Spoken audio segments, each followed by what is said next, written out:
क्या आप जानते हैं कि आज के दौर का शायद सबसे घातक मानवीय गुण कौन सा है? जी हाँ, वो लोभ है।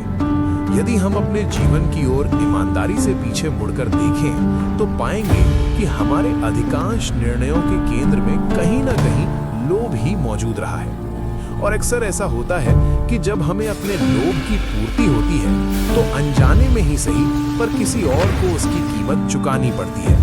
हम ये भी भली भांति जानते हैं कि लोभ हमारे साथ क्या करता है। शुरुआत में वो हमें मीठे फल की तरह आकर्षक लगता है, लेकिन अंत तक आते आते वही लोभ सब कुछ विषैला कर देता है।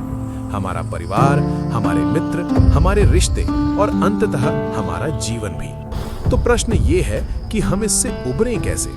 उत्तर सरल है, बांटने का भाव अपनाकर।